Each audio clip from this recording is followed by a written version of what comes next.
Welcome, friends, to the How-To Heretic. I'm Uncle Mark. And I'm Uncle Dan. And I'm Uncle Doug. And this is your user's guide to life on the outside. Incorrect. No, it is correct. Leaving religion is the first step into a larger, better world. But it can also be a scary world. Help me. Things work differently now. Never fear. That's why we're here. We're your audio uncles. And with help from good friends and experts in all sorts of fields. We're going to share the stories and seek the knowledge to build a great life. After all, you only get the one that we know of, so you better make the most of it. Chai!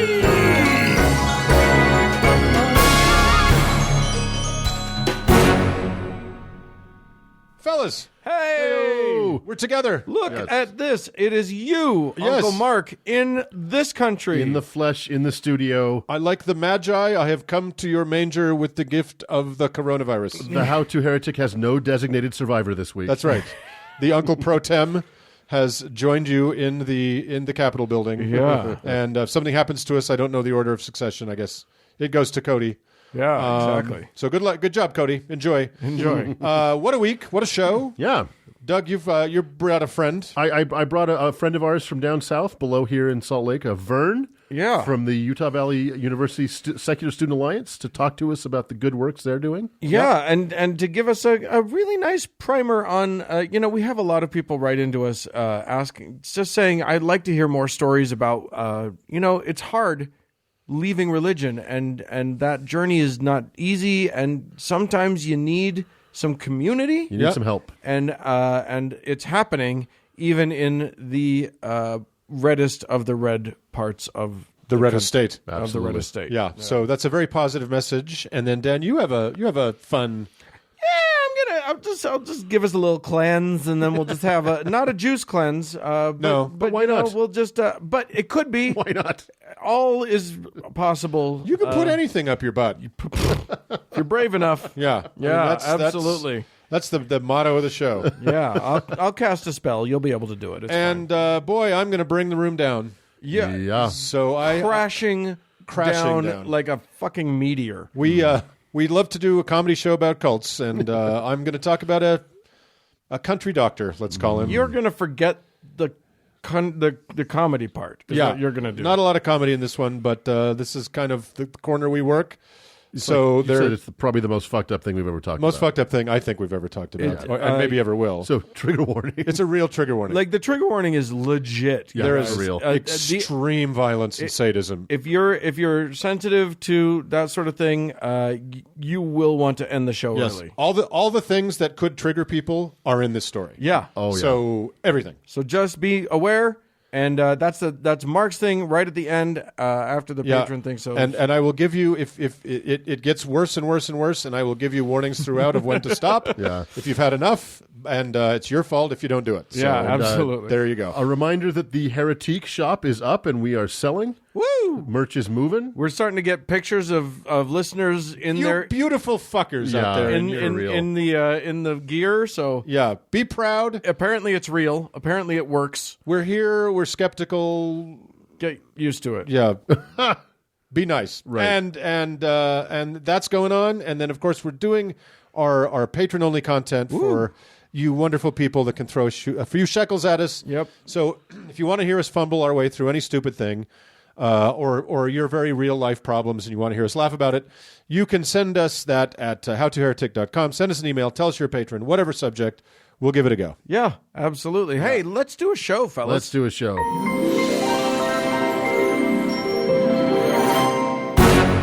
Uncle Dan. Hey, how are you? Activism. Oh, it's one of my favorite isms. Well, I'm against it. Oh, okay. Yeah, I don't think people should do it. I don't think people should benefit from it. Well, I think we can talk you out of it. Really? I think you will be a believer in either Mormonism, Galvanism, or activism. One of the three. What's Gallagherism? What's galvanism? Is that it's galvanizing metal? I feel like it's originally it's the reanimation of human flesh through electronics, through electricity. Wow. Is that true? It's something to do with that. Anyway, we're off track. Doug, save us. Okay.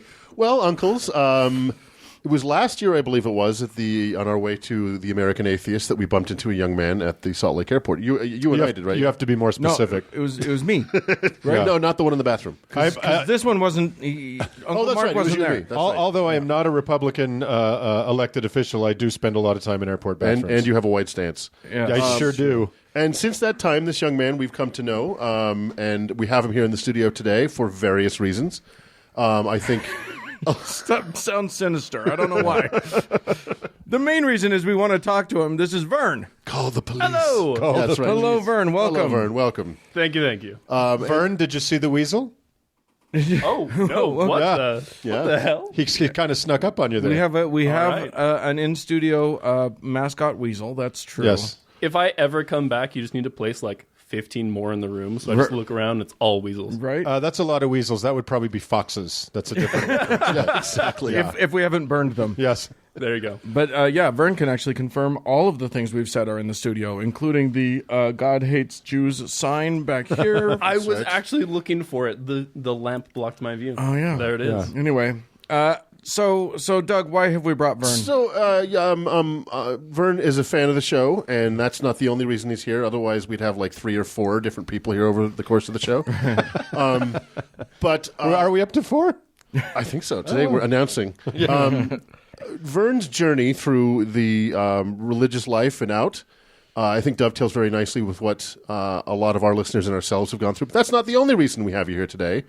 Vern has taken on the mantle in a very conservative part of the country, perhaps the most conservative, of activism for the secular movement. And that, I think, is the reason you're here today to talk to us. Yeah, that's true. That's true. So why don't we kind of start where we're going to end and talk about this activism and what your involvement in it is. And This what is going to be a short interview if we start with it. It's fine. It's fine. Just go on. It's like my sex life. So... What? There's no middle. Look at him. There's plenty of middle. That's the... Oh, zing. Zing. The chair's not helping. Vern, why don't you tell us about what you're doing in this conservative part of the country and your involvement in it? Yeah, so I'm involved in the Secular Student Alliance chapter at UVU.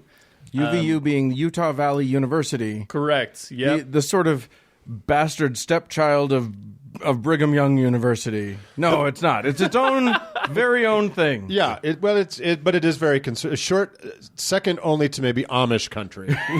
This is the most conservative part of the United States. Right. True. Pretty much. I call it Mordor. Not gonna lie. It is Mormon door. Yeah. Mormon. Oh my God. Yep. Too easy. So you're down there. You're activizing.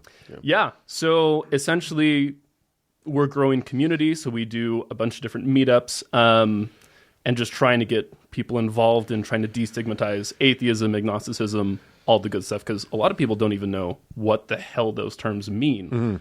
Yeah, I think people don't understand that. Like this. So this is in Utah County, in Utah, and Utah County is so Mormon. Like so, it's not just sort of like a mild, 50%, 51% or whatever. It is absolutely expected that everyone is Mormon there, and when you're not, they look at you funny. There's just a weirdness about this place. Yeah. It is so desperately Mormon, and they don't understand. They've never even, half of them have never even met someone who would claim to be an atheist. Or Exactly. an agnostic. And part of that is that the people that are atheist, agnostic, or, hell, Wiccan or anything else don't want to talk about it. Especially because everyone considers that, oh yeah, everyone I see is probably going to be Mormon. It leads to a lot of issues. Right. Yeah. So we actually get asked a lot because we do tabling where people can come ask an atheist something. And we get asked a lot, why? Why are you even here? Right. Why do you even have this?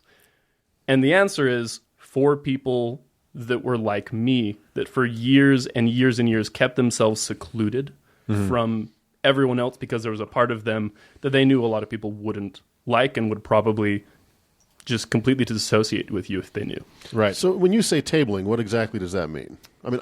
Go into it. Yeah, it's literally sticking at a table. We have a sign that... On campus? Yeah. Okay. So usually we're in the science building. That's And it'll be... that's a smart place to be. Yes, exactly. That's about as safe a patch of ground as you're going to find it. Exactly. It gets a lot of foot travel, so it's a good place to get attention. But essentially, we do Ask an Atheist. We don't have anyone out in front of the table, like trying to bother people, because we see that a lot with different Christian groups on campus. Sure. We don't want to be preaching. That's the last thing we want to do. Hey, have you heard the good word about there being nothing? I love the idea of Christians in Utah County asking people if they've heard the good news about Jesus. Right, yeah. Like, what was the name? I didn't catch. Jesus?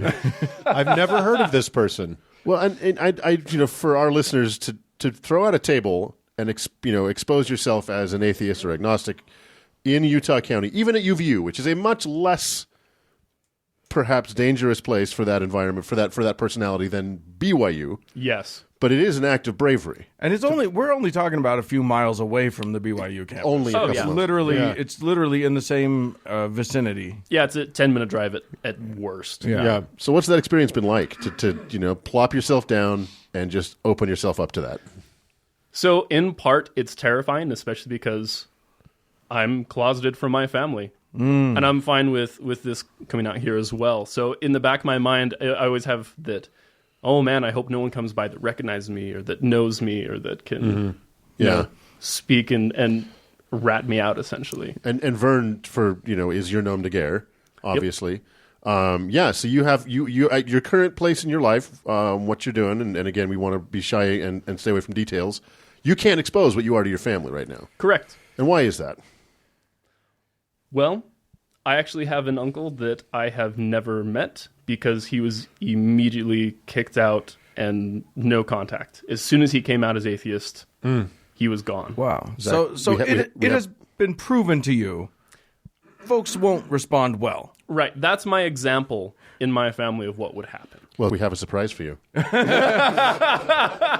here, kiddo. Uncle Mark is actually your real father. But Doug is not your uncle. That's a weird thing. Yeah, exactly. Bob is? Yeah, Bob is your uncle. So, and it's the year is 2020. Yeah. You're a bright, educated young man at a university, and you still have to maintain some anonymity because family, this is a very, very common story, certainly in Mormon country and in other religious communities. You could have ended up on the street as a teenager. Yeah. Right?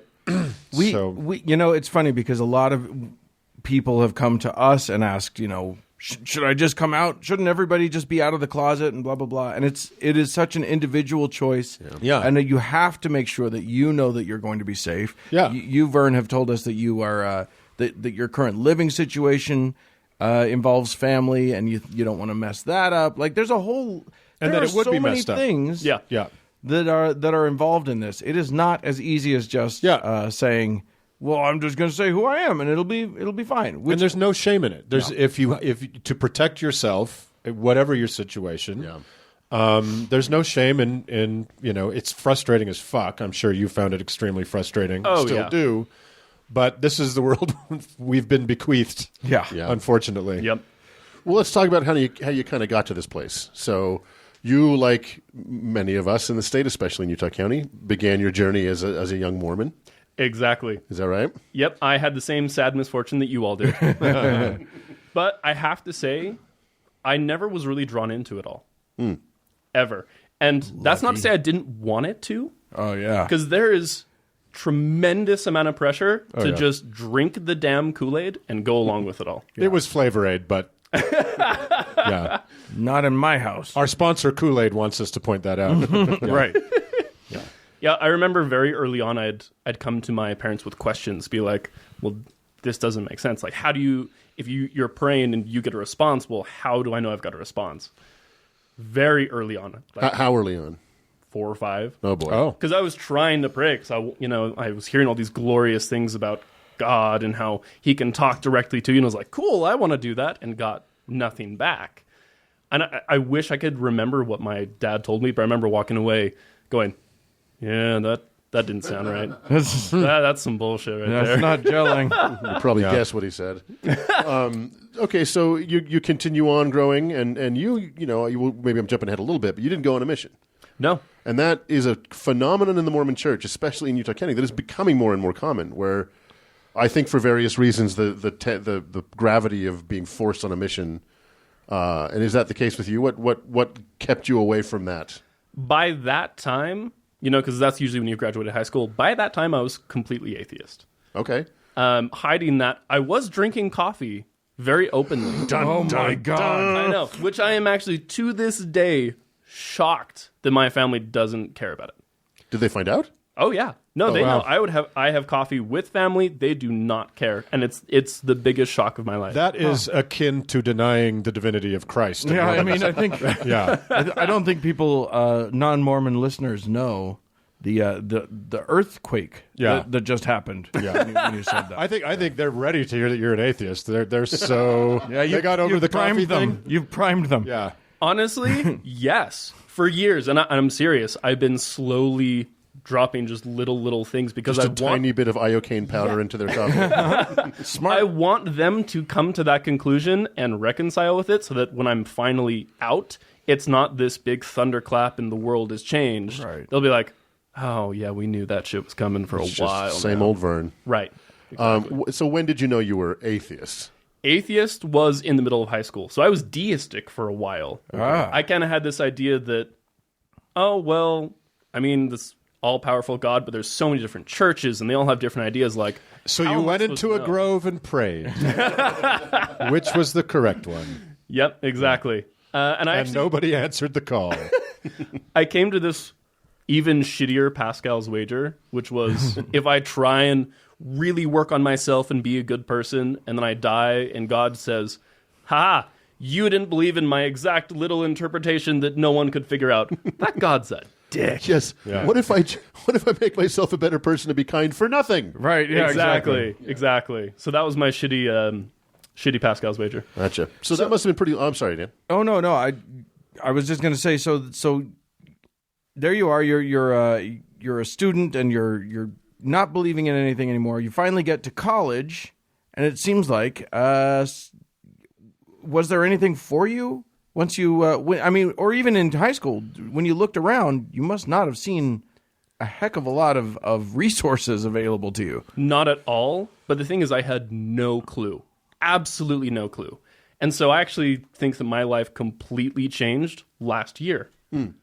So Phil Ferguson, I'm assuming you guys know him. He has a Yep. he has I know a Phil. podcast. Yep. So he raised funds to get students to the American Atheist Convention last year. Oh. And I was one of the students that got money, and I went for free. Oh, that's sweet. So that was Phil that did that. That 'Cause was- I remember you telling me you were there on a scholarship, but I didn't know where the money came from. Yeah, so it was from Phil. Good for Phil. So I walked in those doors, and it was heathen heaven. It was amazing.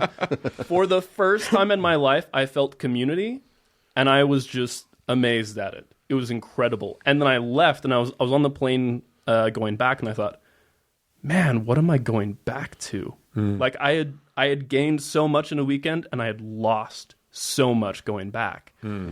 But I had also met the Secular Student Alliance while I was at the American Atheist Convention. There was a whole student mixer. Nice.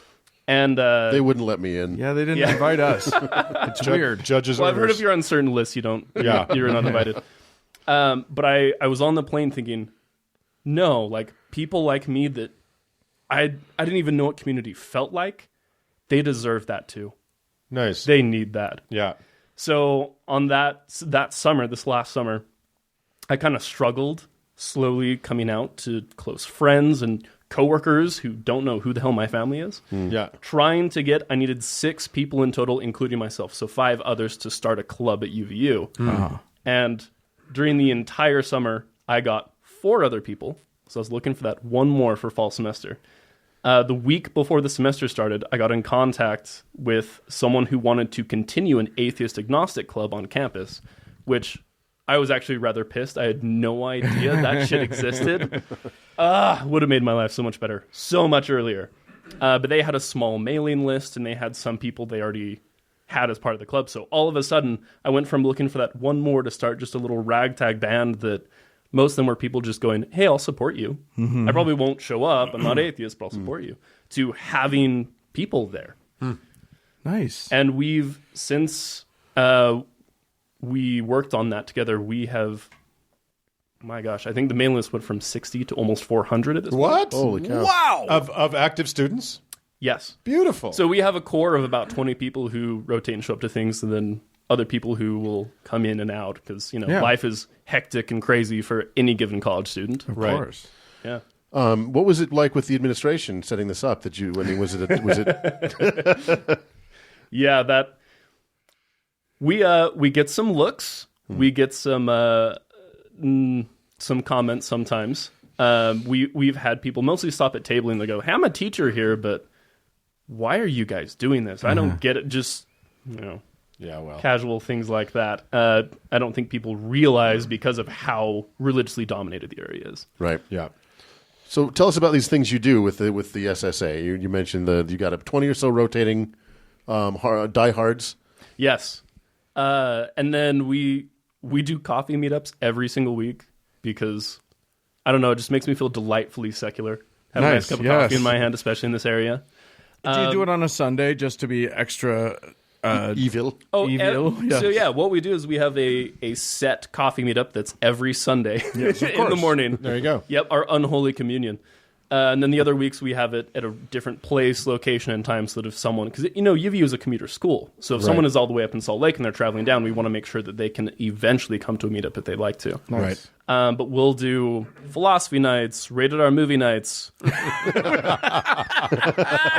right. Rated R movie nights. You guys... okay. That's adorable. That's adorable. Again, non-Mormon listeners may not quite understand the delight of that. But Mormons aren't supposed to watch. It's not like theologically forbidden or whatever, but Mormons don't do the... I mean, if it was, I'd have a lot more trust in Joseph Smith if he was, far back going, no rated R movies, guys.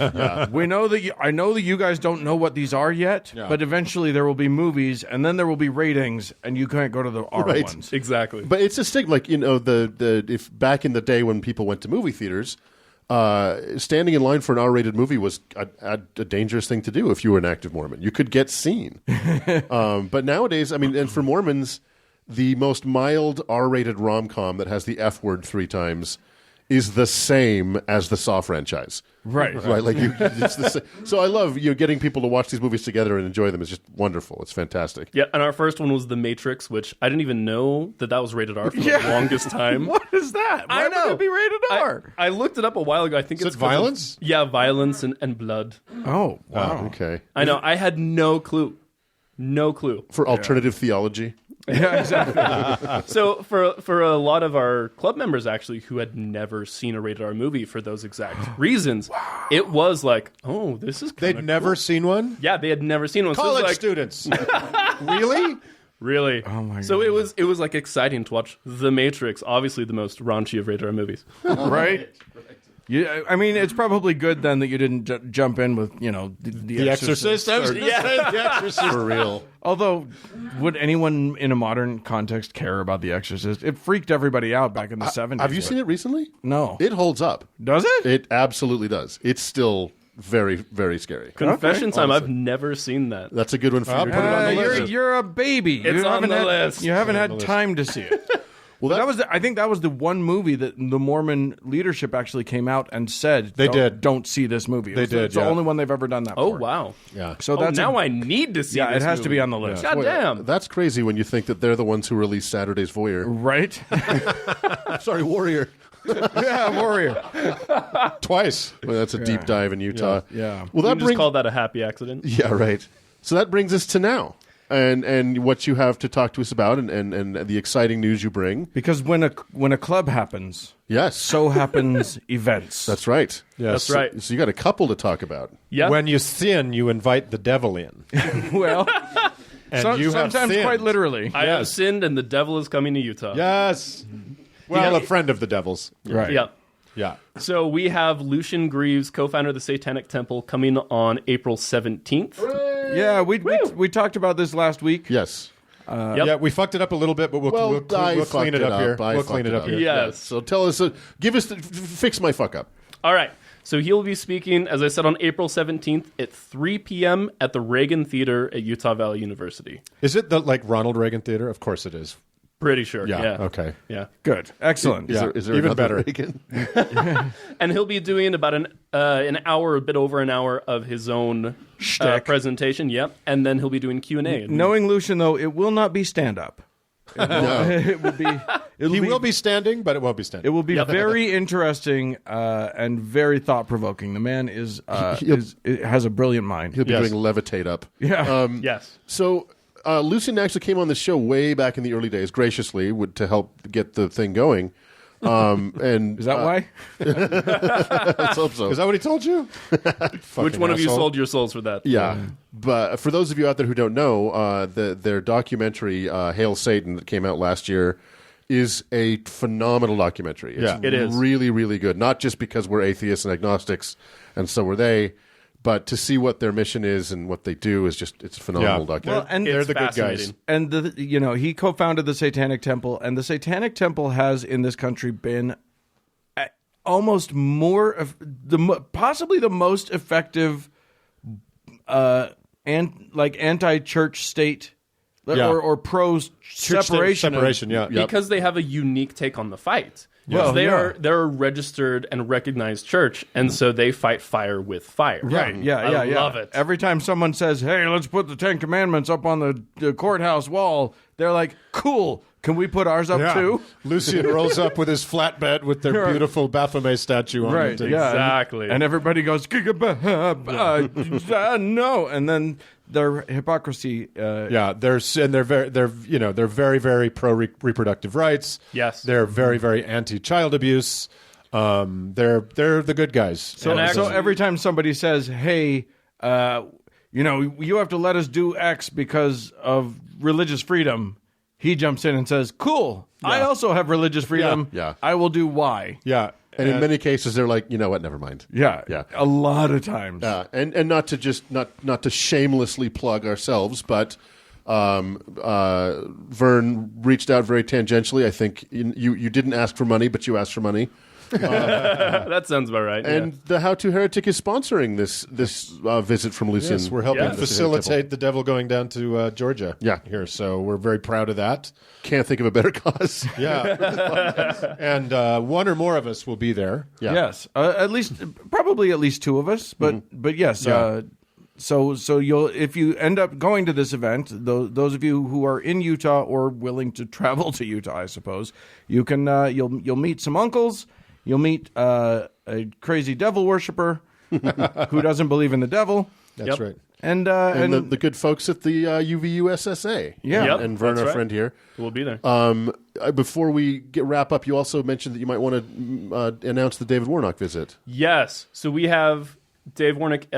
He was also on your Also, show. Yep, friend of been the on show. Yep. Yep. Friend of the show. But still, for anyone that doesn't know, he was a pastor for most of his life, became an atheist, and last year he was diagnosed with ALS. Because he became an atheist. Yes, of he course. was. You mean he was smited by the Holy Lord? Yeah.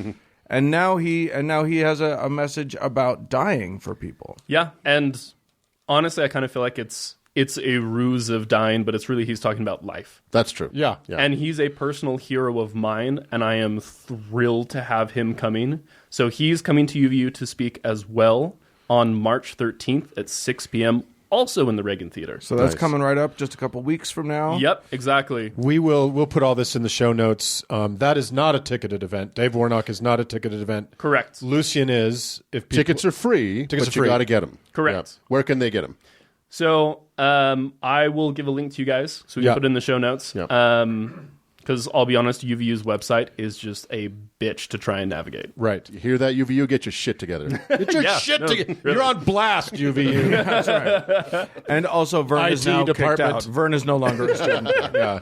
Or someone named Vern has been kicked out. Some poor fucker. Well, it's such a great pleasure, Vern, for you to come here and talk to us. We were so happy to have you. Is there anything else, that you want to get on the record, or, we definitely want to give you a chance to say something. Yeah, no, I actually really do. For anyone that's in Utah Valley, well, I'll back it up just a little bit. When I first wanted to do this Secular Student Alliance, I was looking for different atheist, agnostic, secular groups in the area, and there wasn't really one. So I mean, there's post-Mormon millennials, so if you don't know about it now, you know they have coffee meetups as well. But we're one of the only atheist agnostic groups in Utah Valley. So I don't care if you're a student, if you're not a student, if you go to BYU, we can be a family for you. We have people that have been kicked out of their families, that have lost their housing, same situation I'd be running into. And if you need support, if you need help, or if you just want some friends, connect with us. I love it. How do they find you? If they want to connect with you, is there a website or a? How do they find you? Yeah, so I will also give you guys great. yeah. Or just give us your home address and phone number. We'll Yeah, put that in the perfect. show notes. They can come to your place. So. Well, and you know the phrase that there are some people who would rather curse the darkness than light a candle. So it's so great to have you here, the kind of person who would light a candle and get this going down in a very dark place. So Yes. and it proves that you can build community in places where you don't think you can. Oh, yeah. And you can do it when you're in the closet too. Yep. And I think that's a great message to send to all 4 people listening to the show right now. Well, 3, because I was one of them. Oh, right. Well, you are listening. You're just doing it live. Well, Vern, thank you so much for being here. We Yeah. really appreciate it. You're welcome. Right on, and anytime. good luck Thanks with for it all. having me. Good luck with it all. Good luck, and we'll see you when Lucien gets here. Hail Satan. Perfect. Godspeed. Hail Satan.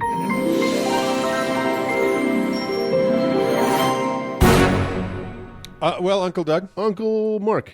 You almost forgot his name. Almost forgot his name. We're just getting to know each other. You know what I like is rattan. Do you like a good woven household item? I feel like you're in the The wrong. itchier, the better. The itchier the better. The more fragile and scratchy and dry I feel like there's been a miscommunication. and twiggy. And useless. Yeah, and I think Dan this week has the Wicker and rattan report for us. I think there was I think there was a mishearing of a thing. Was there? I feel like we didn't. I feel like maybe you could listen better. Oh well, okay. If I feel like this is an attack on Wicker and rattan, and It's I don't Wicker Talk. Mark and Doug. All right. Well. basket crafts, motherfuckers. All right. I'm pivoting. Then we're doing it. We're going. No. Hang on. Now that you've kind of like made things weird, I'm just gonna have to do this. Let me just light this sage for a second. Ah, good call. Do you guys? I hope you don't mind the smell of burning sage. Doesn't matter because it's happening. Fire alarm's going to go off, but that's All fine. right. I just need you to put this crystal on your forehead, and Yes. you put this one on your balls, please. All right. Can't fit it. All right. Okay. Now that the room is cleansed, Yes, I'll start. thank you. You know, every so often, somebody goes to a Renaissance fair dressed in a homemade leather tunic and Birkenstocks, and they're just taking it in, having a good time, eating a turkey leg with their hands. Did and you say listening- leather tunic? Yes, I said that. It sounds nightmarish. Just stay with me. Yeah. They're eating their turkey leg and listening to passable lute music, and they suddenly stop and they look around at all the girls in corseted crushed velvet dresses with flowers braided into their hair, and men with shaggy beards and computer screen protection glasses hoisting plastic flagons full of mead and Bud Light, and using phrases like "merry meet unto thee" and "good sir" and "how art thou?" And they take all this in, and they take a deep breath, and they think to themselves, why can't this be my religion? This sounds very autobiographical, Dan. Well, highly detailed picture you're painting. for I'm us not here. denying it. I'm just saying sometimes that happens. Yes. Well, I will say this. Those people had a king, a prophet, and a savior in the person of one Gerald Gardner. Hail Gerald. Oh, what an exotic name. Right? Right? Did he go by Gerald the Gardener? No. That would have worked. Although his middle name was the. That's weird. It is How weird. did you know that? Yes. We're talking about Wicca here. Yes. Not Wicker, but Wicca. Are they so different? Are they? No. They can be used in tandem, surely. Yeah. Anyway, born in the delightfully named Blundellsands in Lancashire, England. Almost did a little spit take. Almost got a spit take out of Uncle Mark. Blundellstand. Blundellsands, England, in 1884. Our Mr. Gardner was just a guy. He was just a normal guy for the bulk of his life. He bounced around the colonies of the early 20th century England as a young man, taking civil service jobs in places like Ceylon, which is now Sri Lanka, and Malaya, now known as a whole bunch of places in the Southeast Asia area. And he took great interest in the indigenous communities of each of the places that he went, which, let's face it, was actually a huge break from the tradition of his colleagues, whose racial policies could probably be described as, if it's yellow, let it mellow. If it's brown, flush it down. Jesus God. Gardner, on the other hand... Colonialism in one catchy phrase. Jesus. I probably should cut that. We probably should cut that. We'll figure that out later. We'll see what happens. Cody has the racism filter. That's right. Thank God. Gardner, on the other hand, was fascinated by his new friends. He made friends with, for instance, the members of the Dayak and Dusun tribes of Borneo. Wikipedia calls him a, quote, amateur anthropologist, which I'm pretty sure means that he just stared a little too creepily as he hung out with these people. Right, and stole some of their shit. He was particularly interested in their religious beliefs and practices, which involved various magics, including healing rituals and seances, etc. But it wasn't until after his retirement in the 1930s that he really let his mind run wild. He had returned to England, and something clicked in the man. All that time abroad had definitely turned him off to stodgy British Christian boringness, so he cultivated a look that can only be described as meth addict cosplaying as a troll doll. Jesus. And he joined the occult, specifically the local group, the Rosicrucian Order Crotona Fellowship. That led him to the local coven, into which he was initiated in 1939. Yeah, we got to do it. We got to talk about the Rosicrucians sometime. Yeah, we really do. Wonderfully silly. It's amazing how all of these things just pop up and interweave with each other. It's a beautiful tapestry. It is. A beautiful one might say a wicker basket. No. Wow. No help for you there, Doug. Should I leave? Just hung it out to dry. Gardner believed that the New Forest Coven was the continuation of a long and possibly unbroken line of practice of the ancient religion of witchcraft.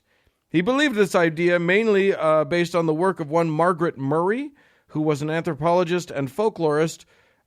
She was a professional one, not one of those amateurs like him. Gross. Whose popular witch cult hypothesis suggested that early Christian persecution of witches wasn't just a way for assholes to torture uppity women, but rather an attempt to eradicate a pre-Christian pagan religion. Why can't it be both?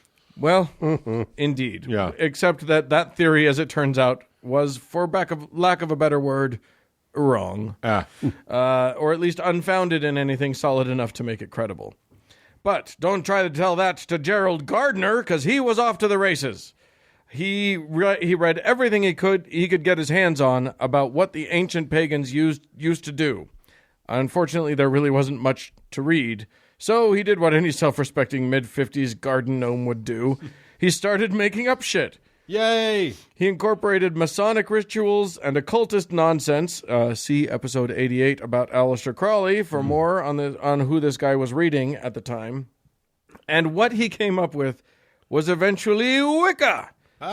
Side note, Gardner didn't call it Wicca. He called it the craft of the wise, or witchcraft, or the witch cult. But eventually, his rival Charles Cardell's word was the one that took off. Suck on that, Gerald. He had a rival? Oh, yes. Oh. We'll get to it. But okay. There's a panoply of things, of directions you can go with Wicca. It's very open. A power struggle within Big Wicca. Right? It's exciting news. So what is Wicca? What do they believe? Well, here's a quote from Wicca.com that should help us understand. Quote, Wicca is a deep appreciation and awe in watching the sunrise or sunset, the forest in the light of a glowing moon, a meadow enchanted by the first light of day. It is the morning dew on the petals of a beautiful flower, the gentle caress of a warm summer breeze upon your skin, or the warmth of the summer sun on your face. Wicca is the fall of colorful autumn leaves and the softness of winter snow. It is light and shadow and all that lies in between. You know, all that stuff that lies in between light It sounds and like shadow. an advertisement for Massengale. Or the back cover of a romance novel. Yeah. I'm continuing. Sorry. It is the song of the birds and the other creatures of the wild. It is being in the presence of Mother Earth's nature and being humbled in reverence. When we are in the temple of the Lord and Lady, we are not just prone to the arrogance of human technology as they touch our souls. To be a witch is to be a healer, a teacher, a seeker, a giver, a protector of all things.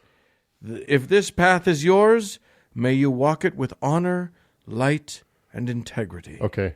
Note to listeners, never ask a Wiccan what they believe. Well, that was Wicca.com. I could give you the much more concise version from Wicca.org, which is this: harmony, reincarnation, power through knowledge, law of attraction, and imagine that deity exists in the center of your star. What? Okay. You're welcome. Why not? Sure. And imagine. Sounds relatively harmless. Yeah, well, you'll notice that Wiccans are super into specificity when it comes to their belief system. The problem here is that there is no central authority in Wicca, so the theology is, let's call it, flexible. It's loose. It's squishy. Some, possibly most, Wiccans believe in a dual deity setup, so there is a bit of a theology to it. On one side, you have the mother goddess, or triple goddess, or the moon goddess. And on the Which other... one is it? It's all. And then on the other side, you have the horned god. That's right. Well done, guys. The goddess is called the triple goddess because she is triune, meaning there's three of her. She's three phases, like the moon, you see. She's the maiden, the mother, and the crone. I think there's more than 3 phases of the moon, but that's... Shut your fucking mouth. Hush now. She's also the virgin, the mother, and the hag, or any of another few versions. Hag. Okay. It's a nice word. And then there's the horned god, who is born during one part of the pagan calendar year, all based on Irish pagan traditions, just to make the names of things unpronounceable. And then becomes a man throughout the year and then dies in the fall. I think there's actually something about the horned god impregnates the goddess while he's a man, and then she gives birth to him later in the year after he's dead, which means that there's a time when he's alive and she's pregnant with him. It's the plot for the Terminator. Something. Anyway. Wicca is based on time travel. Time is a flat circle. the takeaway. Don't worry about it. There may also be belief in another more powerful god, sometimes called Drytyn, spelled Dryghtyn. But Not a word. not a word at all, but that god is unknowable, so we're stuck with these two. Yeah, but there's obviously some 6-year-olds across the country named Drytyn who Yes. are looking forward to a miserable life. Right, indeed. Or I should say, when I said we're stuck with these two, we might be stuck with 4 because she's 3. But there might be 6 because he might be 3 too, so unknown. Okay. Number of gods. The rest of Wicca is whatever sounds cool to somebody who might find themselves excited about the prospect of witchcraft.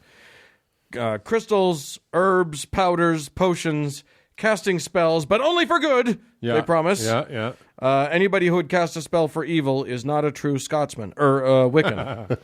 The Wiccan motto, they call it the Rede, spelled R-E-D-E, is, if it harm none, do what you will, or actually... "An ye harm none, do what ye will," because old-timey sounding words are way more magicer than modern language. Basically, anything that sounds wooey and supernatural, they are in. Especially if they can say it has to do with nature. Oh, as that passage before says, they love nature. Yeah. Dancing naked in the forest? Yes. Worshipping a tree? Damned right. Stonehenge? Not really nature, but it's got to be magical somehow, right? All day. Well, one day, yes. Well, one day or every day or 2 days. It depends. Is it a solstice? I don't know. It's an impressive piece of solstice hardware. Yes, For sure. Yeah. Yeah, It's absolutely. a nice henge. It's a as henges go. It's my favorite. It's one of the better henges. It's my top 10. Top 10 hedge for sure. Absolutely. Hedge talk. Absolutely. Incidentally, that dancing naked thing may have an interesting origin. Gardner called it skyclad, which a word that I have said on this podcast before. Really? I don't remember Scott. Yeah, some claim that the skyclad concept that he uses comes from a supposed record of Italian witchcraft by a guy named Charles Leland. But I first encountered that phrase when researching the ascetic monks of Jainism. Is it possible that Gardner encountered the idea in his travels through the colonies? Very much yes. Is it also possible that he was surrounded by a bunch of impressionable people and thought it would be fun to see them naked? Also yes. Classic. All things are possible in Wicca. I could get into things like the Wiccan calendar. They love their equinoxes and their solstices. Oh, yeah. But the problem is that there's no real dogma or universal belief to these people. The number of different Wiccan belief systems seems to be almost exactly the same number as there are Wiccan practitioners. Most of them seem to just sort of believe everything but favor their own variations. Yeah. As a matter of fact, I went to a witchcraft store here in Salt Lake, which does exist. Yeah. They moved, by the way. In case you're looking for the old location, you got to go to the new one. What's it called? Crone's Hollow? Yeah. Well, it is in Baba Yaga's house, so it does get up and move Yes. on big chicken feet. Right, yeah, exactly. So I went to that store, and they had everything from cauldrons to chess games to leather-bound books, jewelry, divining rods. It is a hodgepodge. And if you ask them what herbs to use to make your next lover kind, they'll tell you. If you tell them that somebody else said it was totally different herbs, they'll likely agree to that too and say something like, "Ooh, that might be really good." Yeah. It's all good. And That's how medicine works. Just any of it is fine for whatever. right, exactly. I did, however, hear someone derisively talking about how people will just sage smudge any old thing, and what are they even doing? That's like a nuclear bomb for the spirit world. You'll get rid of everything. You want some good spirits around too. It's just careless. It's just It's careless. wasteful. it's idiotic. Yeah, exactly. What if you end up chasing out the Horned Lord? You don't know. You don't know. You want him around. You want him around. Or you don't, because there are feminist Wiccans who only believe in goddesses. So maybe not. Ease up on the sage. We'll never get a henge if you don't ease up on the sage. Yeah. That's, you know what? I've been hearing that since childhood. I think there's a lot of confused Megans on the other side of this segment. They don't my want to God. believe anymore. Yeah, indeed. There are atheist Wiggins. Wiggins. There's Chief Wiggins. That's And Ralph Wiggins. there's all kinds of them. I'm a cult. I'm the Horned Lord. My cat's breath smells like wolfbane. There are atheist Wiccans. There are people who join Wicca just because they think they'll get laid, which, let's face it, has a decent shot of working. Yeah, that's why a lot of people join religions. I think so. To get laid. Yeah. Why a lot of people start them. Doesn't work as well in Mormonism, but, good work if you can get it. Yeah. This ends up being the religion of wanting the world to be more than just a rock spinning in space. It is for people who are dissatisfied with the dumb Christianity that they were raised with, but unable to face the idea that there isn't some sort of mysterious power out there. And if there are mysterious powers out there, surely, somehow, those powers are there so that we humans can use them, right? I mean, it has to be, right? Right? And that's it. That's all we got. Ask the wind. Yeah, exactly. Yeah, I've go out known, and join a coven if you want to. I've known some Wiccans, and it was completely syncretic. Like whatever, Yeah. a little bit of this, a little bit of that, a little bit of tarot. Yeah, bring in some Native American stuff, and they will be just pleased as punch. Yep. Put up a dream catcher and say that you learned something in ancient Ayurveda, and they will be thrilled. Wave a raven wing through some sage smoke, and you will get laid. You will. Yep. Yeah, 100%. Trust me. I mean, at least it's I guess it is cultural appropriation all over the world, so it's equal opportunity, but it's also... It's not super exclusive, which is religions go is kind of nice. Yeah, absolutely. They have to accept everybody. They're like the Borg; they'll just absorb it. Yeah, exactly. Assimilate. So, so go get some Wicca on, people. Go. A tisket, a tasket, a witch in a basket. Is the best wisdom we can impart. Indeed. All right. Well, let's tootle along. Yeah.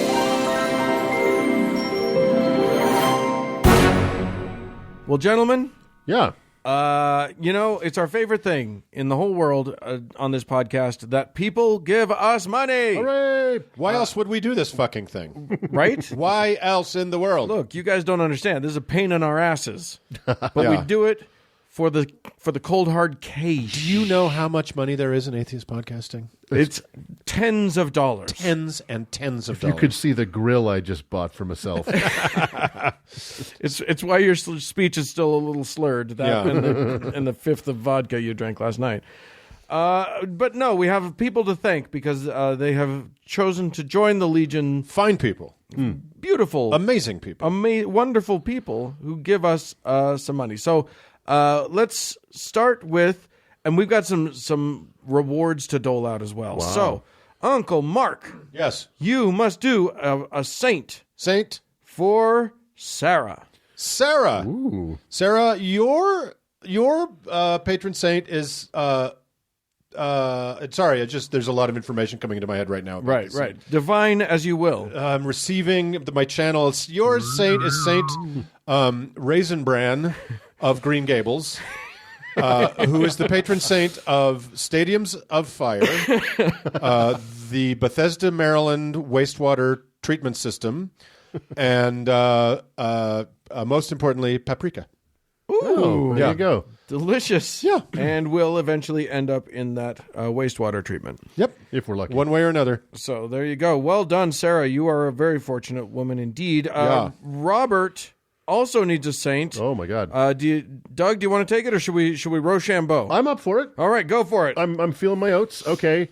So who is it for? Robert. Robert, your saint is Saint Cornelius of the Salton Sea. Woo! Beautiful. Beautiful patch of land. If you don't know about it, go watch the documentary. John Waters documentary. Yeah. It's just tremendous place. Cornelius is the patron saint of tilapia, autoerotic extinction, and highway rest stops below the Mason-Dixon line. So Yeah. Yeehaw! That sounds great. You got a pretty bum saint, Robert. Cornucopia. I'm sorry about that. Well, tilapia is nice. Yeah. Yeah, I like it. On a salad, you can't beat it. Sure. It's delightful. I am going to. We have some heavens also. Oh my God! So I am going to. I'll give you a break, and I will do the first heaven. Okay. This is for Elaine, and let me just pull it up here. I got all these things here. Yeah, Elaine, this is going to be what? No, here's the problem. Yeah. These are real. Yeah, well, This is where you're going. and permanent. Yes, it's a forever place. But obviously they are not. They're carefully crafted with you in mind. Yes. So don't worry, it'll be great. Yeah. So here we go, Elaine. You might be our luckiest heaven recipient ever. What? Yours is the heaven that every other heaven is going to be jealous of, and pretty soon everybody's going to want to switch. But tough shit! They're all stuck in their stupid place, and you get to go to Puppy Heaven! What? That's right. After your untimely demise, and yes, it will be before your time, sorry, you'll be whisked away. Don't buy any green bananas, Lane. Indeed, You know what I mean? Indeed. But you will be whisked away to a magical land overflowing with only the cutest widow guys you ever saw. You'll be surrounded on all sides by so many heart-wrenchingly totes adorbs puppers, your jaded little soul will explode with joy. You'll start each day being woken up by a precious little fella who just needed to jump up on the bed for some crack of dawn cuddles. Oh. It's the best alarm clock a person could have. Then, after a peaceful 10 minutes, a few more will find their way up, and you'll have yourself a rambunctious little wrassle. These tiny bodies will tumble around with their ears a-flopping this way and that, and big, adorable eyes stopping every now and then to look adoringly toward you before diving back into the fray. This is your afterlife, Elaine. Can you believe it? Eventually, you'll arise and greet the day. Maybe you'll sip a cup of coffee in the morning in the perfect morning temperature outside as you watch some baby boxers eagerly tugging of war with rope toy. Or eat some eggs and bacon in your favorite breakfast nook and maybe slip a little nibble to your favorite naughty husky. Then, how about a walk through a meadow where tiny labradoodles frolic in the golden glow of the perfect sunrise?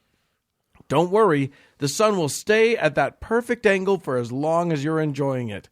This is your heaven, Elaine. It bends to your beloved experience. And these pups, they're ideal. Always the right kind of playful, always exactly as snuggly as you want them to be. They'll leave you alone when you want, and they'll find their way to you when you need them.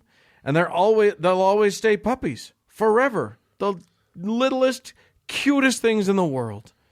Now, since this is a how-to heretic heaven, trademark, copyright, all rights reserved, you may feel like another shoe is sure to drop. That you'll have to clean up the poop, or all your favorite heavenly shoes will be gnawed to oblivion. But no! These are heaven pups. They're perfect in every way. They don't poop. You never need to feed them unless you want to. And they're always the perfect amount of misbehaved.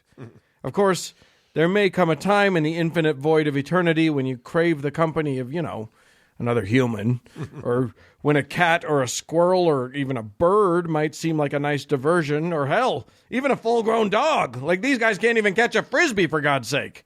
And who knows? After the first century or two, you might get a little stir-crazy once in a while and start wondering crazy things like, these puppies can't grow up, but can they die? I'm not going to speculate on what that thought will do to you as it rattles around in your head. Look, you're no psychopath, but day after day in eternity with nothing to do but cuddle and play is going to get old. Anybody would start doing weird shit eventually. Maybe you'll redesign your house. Or maybe you'll start to systematically tear it down just to see what happens. And maybe you'll find that, like the movie Groundhog Day, when you wake up the next morning, all is restored. I don't know if that'll get you wondering about what will happen if you totally accidentally just happen to step on one of the sweet little guys around you, or even more sinister thoughts might start popping up. Or if you'd even act on those thoughts. I just don't know.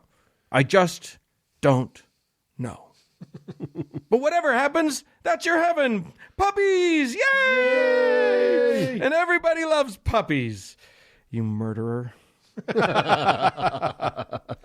Yeah, heaven's a more complex reality than a lot of people imagine. People don't understand. You got an eternity. Things go a little weird. Yeah. Eat right, people. Heaven's awaiting. Yeah, exactly. You're going to end up trying some shit, and then you'll live to regret it because you can't die. Yes, indeed. Yeah. So, Uncle Doug, you also have a heaven prepared. What a banquet of patrons this week. Yes, indeed. What a banquet. And this one goes out to Kunk 523. All right. I'm just going to call it Kunk. Oh, I'm going to stick with KNK. Okay. It rolls off my tongue. You could say kink. Kink. I don't know if it's kinky, but there you go. Well, I'm going to assume. Well, KNK 523, perhaps you were familiar with the Bee Gees lyric, I started to cry, which started the whole world laughing. Well, in your case, when you slip the surly bonds of earth to touch the face of Gaia, you will turn this lyric on its head. For you see, KNK 523, while your loved ones weep at your passing after a long, consequential life, you will drift, free of pain and worry, toward an ever-brightening, warm, and welcoming light. In the center of this light, you can see something begin to resolve itself. It's hard to make out at first, but soon it takes shape. It appears to be a long, smooth metal rod, stretching out as far as you can see. Oh, God, no, you think for a second. Is this Lehi's dream that I'm stuck in? Mormon deep cut. Of course, you only know about that terrible parable because your surprisingly still alive audio uncles once talked about it on their now nationally syndicated primetime television variety show. But soon, your worries are assuaged as you realize that the metal rod is actually a microphone stand, backed by a red brick wall and flanked by a single wooden stool with a bottle of water on it. Oh, no. You look around and realize you're in a comedy club. But this is no ordinary comedy club. This is New York's iconic Comedy Store, and you are the only one in the audience. Oh. A warmth and happiness washes over you, the likes of which you've never experienced. You've always loved stand-up comedy, and now KNK523, your ultimate wish has been granted. Comedy's best and brightest exists now only to make you laugh for all eternity. A program appears in a flash of light on your table, announcing tonight's lineup. You fold it open to see 2 names written in glowing calligraphy. It takes you a moment to process what you're seeing. Tonight's warm-up act is Michael Richards, followed by the headliner, Louis C.K. Huh, you think. That's weird. Well, KNK523, you see, God's a busy girl, and while she was all too happy to craft a heaven just for you, full of comedy gold, she has not been paying attention to the news for a while. Okay, you think. No problem. I just need to process this for a second. You know what? A drink will help. And so you head to the bar. Barkeep, you say to the bartender whose back is turned. I need a stiff one. What's the house specialty? The bartender turns around, and wouldn't you know it, it's Bill Cosby. In his unforgettable Cosby stick, he says, White jello shots, of course, with the banging and the banging. Rudy, bring out some shots. Unfortunately, KNK523, since the creme de la creme of the comedy world is here alone, with you, they take turns standing bar, watching the door, and making you laugh. Unsolicited, he plops an oversized shot of green jello in front of you, with several clearly visible, unopened gel caps suspended in it. Okay, I thought my segment was the most fucked up thing we've ever talked about. You guys will know in a minute, yeah. Cosby says menacingly, yeah, no thanks, you say. I think I'll have something to eat. You glance over to the small kitchen window and see Paula Dean's ample face smiling back at you. And so eon after eon, you are treated to set after set of Louis C.K. dry masturbating for 20 straight awkward minutes, Andrew Dice Clay spouting limericks that were racist in the 80s, Eddie Murphy stuck in his shockingly homophobic raw phase, and Michael Richards inexplicably shouting the N-word at you. All while Bill Cosby tries to sneak up on you with a dripping hypodermic needle. Oh, well, you think. At least they didn't book Carlos Mencia. Enjoy. You see, the problem with the heavens is that when they come to you, you don't get the sweaters.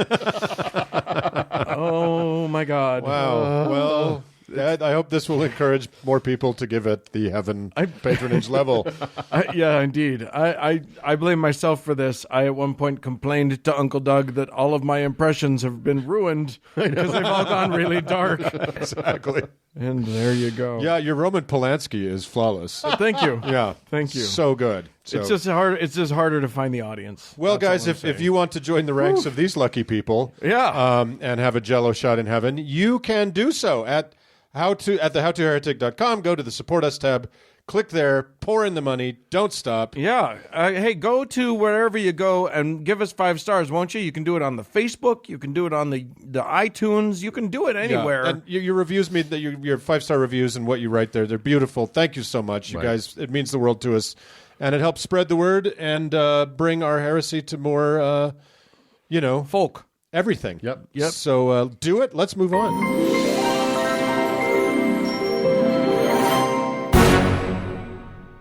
Hey, Uncle Doug. Uncle Dan. You leave religion as we did. Yes. We left it. We never went to another one. No, we didn't. I feel like maybe the search is on.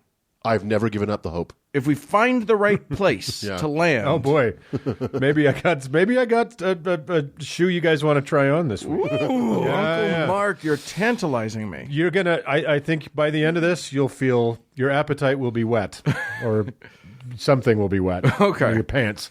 So guys, we like to have some fun on this show, pointing out the weird and woolly and downright laughable side of irrational beliefs of all stripes, really. Sure. That's always a good time. And sometimes we strike a more serious note because irrational belief isn't always funny. Maybe just a little, but it's often really, really shitty. And then there are segments like this one. When I read up on this cult, I actually pondered whether to even talk about it on the air. So Wow. it's so super fucked up that most of the other nightmarish cults we cover kind of pale in comparison. Oh, good. We're going to make other cults look good. That's great. That's the goal. That's the goal. That's what I was hoping for. People's Temple, your time has come. So if half of this shit is true, it's a window into the hell Christians desperately want to be real. So as I mentioned in the intro, if you're sensitive to stories of extreme violence, sadism, and sexual crimes that include children, in other words, you're a normal, decent human being, you may want to spend the next 20 minutes browsing The Heretique, our new online merchandise shop to be found under the Heretique tab at howtoheretic.com. There's something there for the whole family. That's The Heretique at howtoheretic.com. And if you want to listen warily to the impending hellscape, keep your trigger finger on the skip 30 seconds button. Honestly, you have been warned. Do not send me angry emails about the nightmares you're having. Those are your fault now. Yeah, that's right. So, today's subject, oddly enough, based on that serious introductory warning, is Canadian. Oh, my. What? Yes, Canadians are known worldwide as nice people. Even His Holiness Bono said the world needs more Canada, and as a person who is very much in a position to know Canada and Canadians, I heartily agree. Yeah. However, every barrel has a few bad apples, and the big Canadian apple barrel had an apple from the ninth circle of hell by the name of Roche Theriot. Oh. Leader of a bizarre, tiny cult that came to be known as the Anthill Kids. And Which was also a Canadian children's television show, if I recall correctly. Thank God they weren't the same. Because, Okay. Yeah. So, and this listener, Julie, alerted me to these people, so thank you, Julie. Theriot was born in Saguenay, Quebec, Canada, in 1947, and was raised in a very conservative Catholic home that he and others later described to police, that's called foreshadowing, as extremely abusive. In fact, his father was part of an ultra-conservative Catholic group I've read a little bit about before called the White Berets. So that must have been wonderful for the kids. Is that just because every other color was taken? Yeah, they couldn't do green. They wanted green. So as a teenager, he drifted from the cheery, feel-good message of the universal church and its promise of eternal torments to focus on teaching himself all the real wisdom that could be found in the Old Testament. So Yikes. a totally normal, healthy teenager. Not a good thing to do. That's the worst place to start. Not a good beginning, exactly. He later joined the Super Fun Times Seventh-day Adventists and began to offer both holistic health and quit smoking advice while screeching about the impending end of the world in his distinctive, idiosyncratic Quebecois French. I'm sorry, but if the world's about to end, then why bother quitting smoking? Excellent question. Smoke them if you got them at that point. Exactly.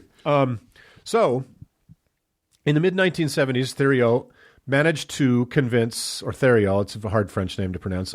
Probably Tyrio. Theriot, it's a funny spelling. Managed to convince a small group of what can be best described as Seventh-day Adventist hippies. It was the 70s. All terrible things were possible and indeed inevitable. He convinced them to run off and join a rural commune where all would live in harmony and be free of sin. Hooray. So long as they recognized him as a god king out there in the swampy hills of rural Quebec. They were to cut off all contact with family and friends. Now, if you ever find yourself among a group of new friends with a common interest, and the emaciated, freaky guy with the huge mustache and Abrahamic robes tells you to abandon your life to live under his messiahship in a swamp in Quebec, and you find yourself asking, hey, am I in a cult? Yes. Yeah. Yes, you are. Do not go to the swamp with this guy, If okay? you have to ask. Please believe me this one time. Yeah. So I once saw somebody. I think it's a reference to a different podcast, and I'm not sure which one. But a friend of mine had a shirt that said, "You're in a cult. Call your dad." That's awesome. That was probably about fresh air. Yeah. So Theriot, I think you're right, Theriot. Theriot warned his flock of a dozen or so that the apocalypse would occur in 1979. As we all know, that's the same year that Star Trek the Motion Picture was released. Of course. Fearing the encroachment of modernity and the prying eyes of saner Canadians on his wretched encampment, Theriot moved his flock to an even shittier swamp near a hillside he called Eternal Mountain. Ooh. There he lounged around and drank beer while barking orders at his half-starved devotees, who labored to build habitations and grow food under constant assault by mosquitoes. It is in this moment his heretofore unnamed cult gained its name, the Anthill Kids. He was amused by the labors of his followers, working together like ants to build his underexplained utopia. 1979 came and went. Star Trek the Motion Picture did quite well at the box office, but not nearly as well as Ridley Scott's science fiction masterwork Alien, released that same year. However, Tyrio's prophesied Armageddon did not arrive. Rude. This shook his bug-bitten, ragged flock of ants. He angrily doubled down and insisted it was a rounding error, a classic, as his Earth math and God's heaven math were, of course, something like metric and imperial, so he'd go back to the doomsday drawing board. In the meantime, he declared that all the women in the group, there were 9, were to become pregnant by him. Shocking. Classic. You should have asked. We would never have guessed that. Classic cult leader, a bingo card move there. Yeah. Again, when asking oneself if one is in a cult, this goes in the yes column. Yeah. So, with 9 women being in a near constant state of pregnancy, his ranks began to swell. Soon the median age of the anthill kids was very young, as most of them were kids, and the forced labor of all adults meant the children were largely unattended and woefully neglected. Now, rewinding just a bit, in his early 20s, Theriot developed some unnamed stomach problem that required surgery. It seems not to have been successful, or at least not given him the relief from whatever ailment he had. This surgical episode reads to me like an inciting incident. More on that in just a tick. Yikes. So, Theriot, increasingly paranoid, once again moved his cult, this time to yet another mosquito swamp near Burnt River, Ontario. Here things began to veer even further off the rails. Now, nearing 40 disciples, most minor children, Theriot began binge drinking pretty much constantly. The cult had recently been joined by another adult male follower, Guy, it's the French, Guy Virne, who escaped to Quebec mental institution. Of course he did. And look, I love Quebec. It's beautiful if you've been. It's a wonderful place. Oh, yeah. But if you're crazy enough by Quebec standards to get locked up, you're a crazy motherfucker. You are crazy as a shithouse rat. So, a mared house rat. So, Virne was loosely put in charge of dealing with the unmanaged and underfed brood of children.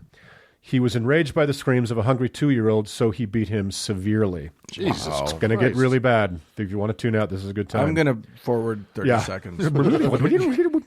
The next day, a drunken Theriot decided he could remedy the internal injuries the toddler sustained by performing, quote, surgery, which mostly entailed injecting an enormous amount of isopropyl alcohol into the child's stomach and slicing away at his genitals with a kitchen knife. Ooh. The boy died in agony shortly after. Enraged not by the child's death, but by the trouble it could cause if the outside world found out, he decided to punish Virne by putting an elastic band around Virne's testicles. The next day, Virne was in unbearable agony, so Theriot drunkenly castrated him. Jesus. Another cult member by the name of Claude Ouellette angered Theriot for no discernible reason. None of the witnesses could figure out what he did. And he put a rubber band around his scrotum as well. The next day, in need of relief, the hammered Theriot obliged by slicing open the madly swollen scrotum and yanking out the testicles by hand. Good. Oh, my God. He then heated a piece of rusted iron with an acetylene torch and cauterized the horrid wound. When he wasn't fully mutilating his disciples, he was constantly assaulting and abusing them, warning it's going to get worse. Jesus Christ. Yeah, I know. I'll be back in a couple minutes. Everybody push pause and go and look at a video of puppies for a minute. The beatings were endless. He stabbed and struck his followers with hammers and axe handles, even going so far as to shoot some through the shoulders for imagined sins.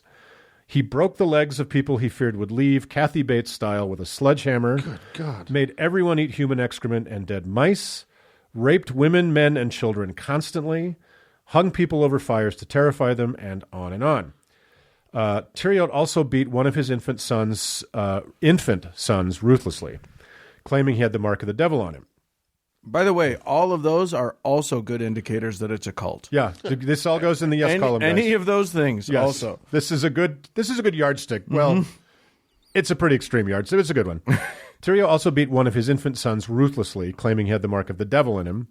On a winter morning, the child's mother sneaked out of earshot of the encampment and left the naked child to die of exposure in a wheelbarrow rather than endure more of his father's sadism. Fuck. That was the level of inhuman horror in this holy man's utopia. Now, I know what you guys are asking. Is there a Utah connection? Of fucking course there is, dummies. Oh, my God. In the mid-1980s, Theriault was looking for other crazy fucks who had resurrected the Old Testament wife-collecting hobby called polygamy. And the mind reels, wondering where he could find such loving support and friendly connection, doesn't it, guys? He found it in the very remote shithole of Big Water, Utah, which is halfway between nowhere and nothing in the Red Rock deserts of southern Utah, and in the person of Alex Joseph. Now, maybe you guys have heard of him. You probably did a story on him on TGIA. He's a libertarian, was the libertarian mayor of his incorporated trailer park and founder of the Free and Sovereign Confederate Nations of Israel, which was neither free, sovereign, a confederation, or anything to do with Israel.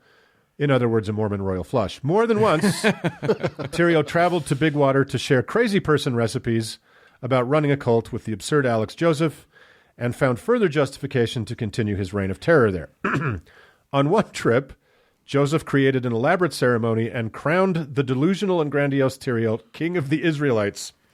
Wow. He took the title seriously and going forward would always wear the crown when administering his tortures because this whole thing needed to be more fucked up. Yeah, exactly. So, yay. You're telling me that this guy left the compound and there were people there when he got back. I know. That's what I was just thinking. I'm going to talk about that in a bit. I mean, if there's nothing else, that speaks to cult, the mind fuck that is a religion of any kind, but especially these cults. Yeah, that you're so terrorized, you just in the absence of the terror, you terrorize yourself. It breaks your brain. It breaks your brain to a degree that you'll stick around and wait for your terrifying abuser to return. Yeah, exactly. Ugh. So, yay, Beehive State, yet again. So, remember a while back when I said his stomach surgery seemed to have awakened a demon in him?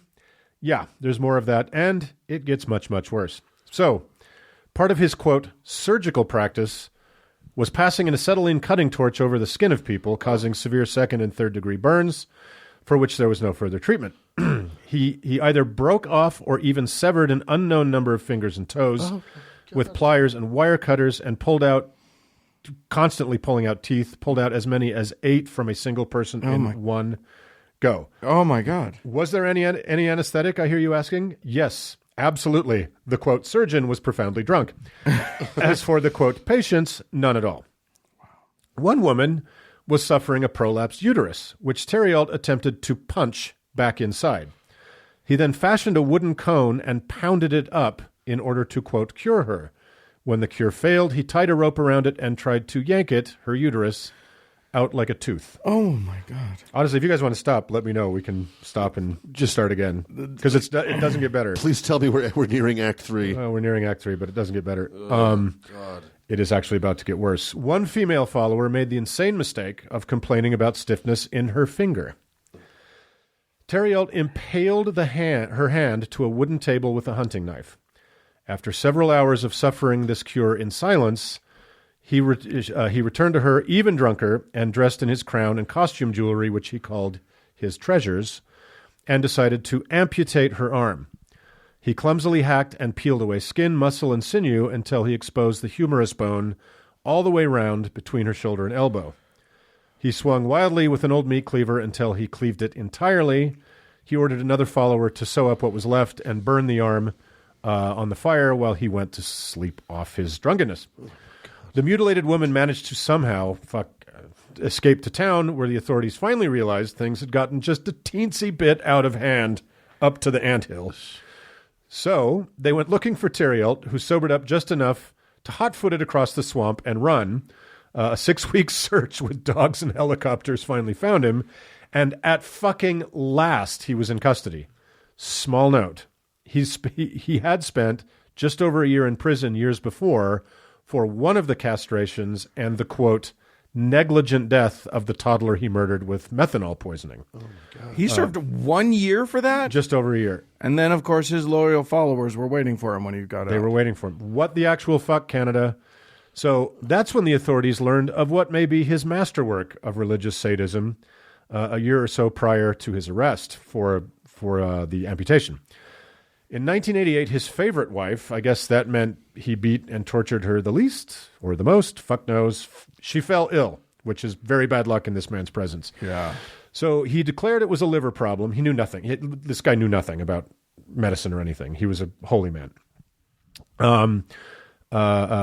So he got more wasted than usual, donned his treasures, and informed Solange, that was her name, that he was going to treat her that very night. Hours later, Solange lay naked on a table where the stumbling holy man jammed a tube up her rectum and another down her throat, ordered followers to breathe and suck on the throat tube. He fumbled around her abdomen until he found whatever the fuck he thought he was looking for, slashed open her side with a kitchen knife, reached in and pulled out a loop of intestine, which with great effort he tore off. She was ordered to bed and died shortly after of acute peritonitis. Waking sober and distraught, this insane man went a bit more insane. He tried to kill himself, but sadly failed. Then felt a voice tell him to live. He soon dreamed, we're going to come back to Utah, guys. He soon dreamed Solange was inside him and that she would grow inside him and she would be born corporeally anew through his male form, making him Adam and Eve at once. He and his Mormon polygamist friend, Alex Joseph, convinced Alex Joseph of it, who performed a Mormonish proxy marriage for Theriot and the deceased wife he murdered and believed he was about to become the physical mother-father of. The excited groom, father-mother, to-be, raced back to Ontario, where his followers were waiting for him. He had the followers exhume Solange's body so he could slice her open again to pour vinegar all over her insides to preserve her, then reburied. He then, and it's about to get worse, Oh, my God. had her re-exhumed days later, and seriously turn off the podcast if you're going to be disturbed by something really terrible, drilled a hole in her head with a power drill, and promising her followers it would resurrect her, ejaculated into the hole. When that failed, and it turned out his was a false pregnancy, he allowed the cult to burn her body, but not until they harvested a rib for him to wear around as a souvenir, because, love is sentimental. So, okay, the insane, grotesque nightmare part of the segment is done. Ugh. Over his more than 12-year reign of terror, there were no less than 3 homicides, could be more. Nobody was really paying attention to these people. Countless aggravated assaults and bodily mutilations, and so many instances of rape, molestation, and sexual assault on men, women, children, and toddlers that there was no way any single survivor was able to piece together how many had actually happened. Canada, what the fuck?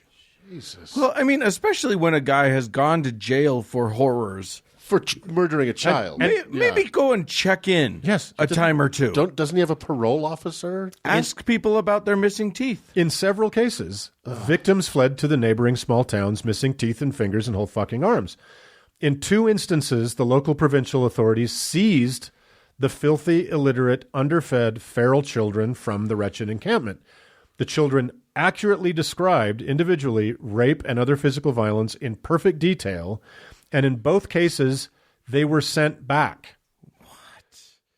Okay, before when you were blaming Canada, I was like, that's not very fair. Yeah. But now I'm kind of like, you know what, Canada? What the fuck? What the fuck? Yeah. Yeah. In all but one case, the adult escapees returned to Theriot within a couple days, despite fleeing with horrendous near mortal wounds. Why the fuck do we pay taxes and employ police and social services in civilized societies if not to prevent this? Apparently, the laws around religious tolerance in Canada made it nearly impossible to put an end to this hell on earth. They literally could not. If the adult who just lost an arm like that did not want to press charges, the Canadians couldn't do it. I don't even know what to say. So I quit the show and this life. I know. What the done. fuck? So I'm to done. close this ghastly hallucination, after all that and after multiple failures of the provincial and federal governments to stop Theriot from his barbarity, he was at last sent to federal prison for life. He still had conjugal visits with several of his female victims who went willingly to see him and got pregnant. He fathered no fewer than 30 children, most of whom survived his religious fugues and are adults today. They're like young adults now. Wow. Imagine what it's like to live with that truth. Hopefully whoever took them in, maybe they don't know. Or anyway, in February 2011... I wish I didn't know. I know. In February 2011, the Messianic surgeon of Burnt River was murdered by his cellmate Matthew McDonald at Dorchester Penitentiary. McDonald shivved the self-proclaimed Moses in the neck so completely he was nearly decapitated. McDonald then casually walked to the guard station, handed over the shiv, and said, "That piece of shit is down on the range. Here's the knife. I've sliced him up." Hard to think of a better eulogy for such a monster. Yeah. So, in conclusion, I guess I'd say the Old Testament, not even once. Wow. Yeah. Yeah. Well, I'd like to say thanks, Uncle Mark, but I'm not going to do that. Well, it's such, what were we talking about? It was the Westboro Baptists we were talking about the other day when we were talking about the limits of religious freedom, right? And I think we came to the conclusion that it's very hard to place limits on religious freedom, and it ought to be very hard. But then you read about the Anthill Kids. Wow. Right? Well, guys, I hope you have fun doing the show from now on. I do support you, but I'm afraid I'm out. Something funny next week, I promise. You killed me. Enjoy your day, everybody. Yeah. Sweet dreams. All right, let's quickly move on. Yeah.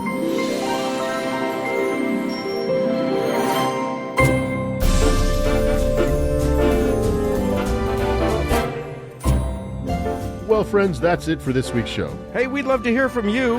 If you have any wicker that you want to send us, please email us at howtoheretic.com. Or if you carry around somebody's rib because you're a sentimental old softy, you can leave us a voicemail about it at 903-88-HOW-TO, which is 903-884-6986. I'm also on Twitter at HowToHeretic. And also a lovely thanks to our lovely patrons. Yes. And thanks to Cody, whose rib I carry around to this day. Cody Layton for editing the show. And thanks all of you for tuning in. Bye, friends. Bye-bye.